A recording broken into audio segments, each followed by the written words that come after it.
समर्थ तारक मंत्राच्या सामर्थ्याची आणि त्याच्या फायद्यांची पुन्हा एकदा खात्री पटते।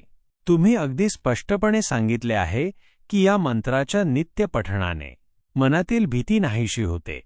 निशंक हो, निर्भय हो मनारे हे शब्द अंतर्मनात आत्मविश्वास आणि धैर्याची भावना जागृत करतात, ज्यामुळे भीतीचा प्रभाव कमी होतो आणि स्वामींच्या शक्तीचा अनुभव येतो। कार्ये यशस्वी होतात, अशक्यही शक्य करतील स्वामी या उक्तीमुळे सकारात्मक ऊर्जा मिळते आणि कोणतेही कार्य पूर्ण करण्याची प्रेरणा मिळते, ज्यामुळे मनोकामना पूर्ण होतात।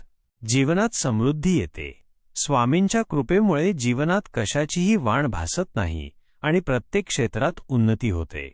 जिथे स्वामींचे चरण आहेत तिथे कमतरता असणे शक्यच नाही।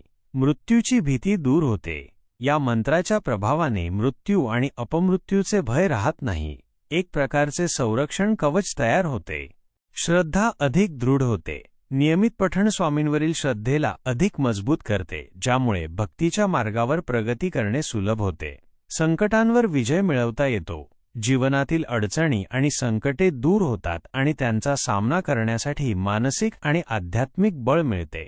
स्वामींची कृपा प्राप्त होते।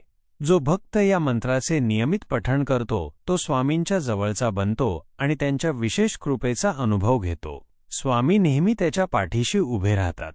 तुमचे हे आवाहन अत्यंत महत्त्वाचे आहे की प्रत्येकाने आजपासूनच श्री स्वामी समर्थ तारक मंत्राचे नियमित पठण करण्याचा संकल्प करावा। यातून निश्चितच अनेकांना सकारात्मक बदल आणि स्वामींच्या आशीर्वादाची अनुभूती येईल। श्री स्वामी समर्थ महाराज की जय।